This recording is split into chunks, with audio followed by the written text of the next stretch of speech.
E aí pessoal, tudo bem? Aqui é o Rony, professor de Física. Neste vídeo, vamos abordar o estudo do impulso de uma força. Durante a colisão entre dois corpos, a força de contato trocada entre eles possui altíssima intensidade e atua durante um intervalo de tempo extremamente pequeno, chamado de tempo de colisão. E o efeito que essa força impulsiva produz pode ser medido através do impulso gerado.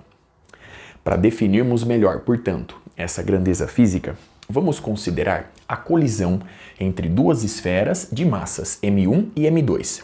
Durante a colisão, ou seja, durante esse intervalo de tempo extremamente pequeno, eu posso desenhar a ação, a força na partícula 1 devido à partícula 2, consequentemente a reação, a força na partícula 2 devido à partícula 1.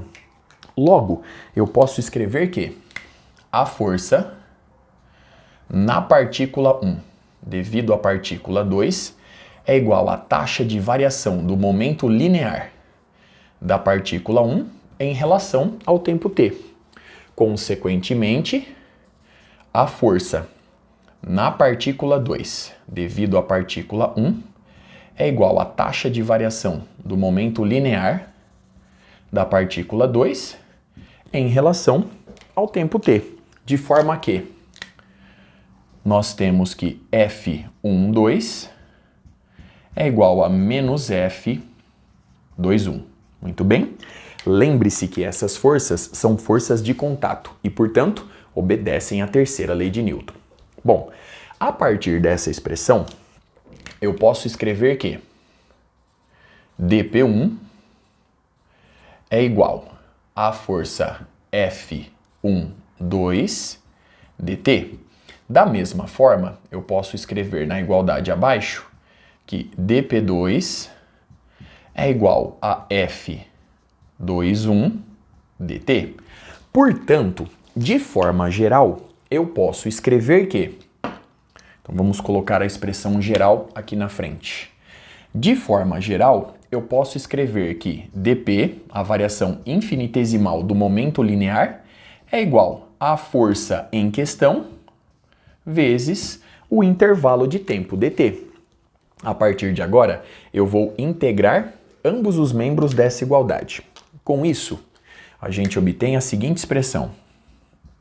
A integral de dp de P1 a P2 é igual à integral da força de contato em função do tempo t, dt, de um instante t1 até um instante t2.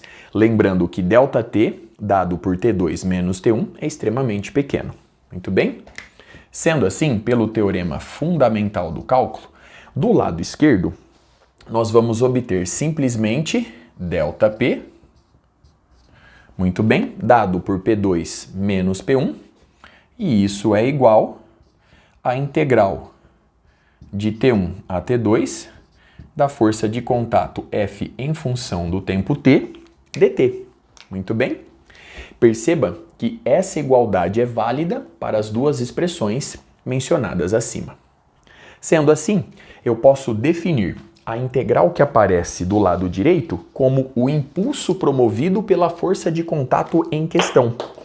Sendo assim, eu vou escrever que o impulso devido à força de contato em questão é igual à integral de T1 a T2 da força em questão em função do tempo t dt.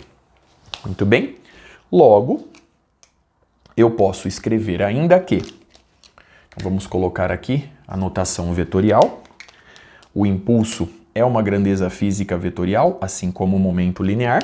Logo, eu posso também escrever que o impulso, devido à ação dessa força de contato, que eu estou assumindo como sendo a força resultante que age na partícula correspondente, promove uma variação no momento linear da partícula em questão. Muito bem? Em que P2 representa o momento linear final e P1 representa o momento linear inicial. Essa expressão possui uma interpretação gráfica. Sendo F uma força impulsiva, eu posso representá-la de forma geral da seguinte forma. A sua intensidade, ela cresce muito rapidamente e diminui muito rapidamente. E tudo isso acontece em um certo intervalo de tempo ΔT muito pequeno, dado por T2 menos T1. De forma que o pico representa a intensidade máxima da força em questão. Se a orientação da força F durante a impulsão, ou seja, durante o intervalo de tempo ΔT, permanece constante, ou seja, a força F tem sempre a mesma direção e sentido durante esse intervalo de tempo, a área abaixo do gráfico, conforme eu ilustro nessa igualdade, representa o impulso promovido pela força F no referido intervalo de tempo ΔT, conforme eu ilustro no quadro. Muito bem, observe agora, a partir dessa igualdade, que eu posso recuperar o princípio de conservação do momento linear, como deve ser, no sistema isolado em questão. Para fazer isso, acompanhe o meu raciocínio. Eu vou multiplicar ambos os membros dessa igualdade pelo intervalo de tempo dt. Sendo assim, eu vou obter f12 dt igual a menos f21 dt. Ora, f dt corresponde à variação infinitesimal do impulso. Integrando ambos os membros da igualdade, você obtém, enfim, o impulso promovido no intervalo de tempo de T1 a T2. Logo, você obtém a seguinte expressão. Então vamos lá. Colocando o raciocínio matematicamente. Então, f12 dt é igual a menos f21 dt, muito bem.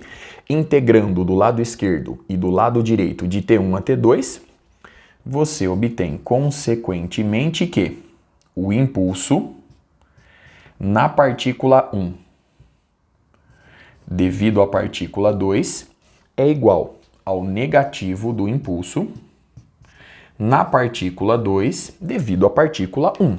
Ora, o impulso é igual à variação do momento linear correspondente. Consequentemente, o lado esquerdo vai ficar da seguinte forma. I12 é igual a ΔP. Portanto, nós temos o momento linear final da partícula 1 menos o momento linear inicial da partícula 1, e isso é igual ao negativo de I21. I21 corresponde à variação do momento linear correspondente. Portanto, essa variação é o momento linear final da partícula 2 menos o momento linear inicial da partícula 2. Como o sinal negativo está fazendo ali uma distributiva, eu vou simplesmente inverter essa subtração. Portanto, a gente obtém a seguinte igualdade. Então, agora eu tenho o momento linear inicial da partícula 2 menos o momento linear final da partícula 2.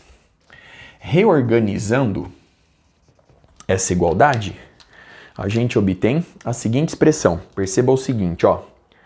P2 mais P1, então P2 mais P1 é igual a PF1 mais PF2. É igual a PF1 mais PF2, como deve ser.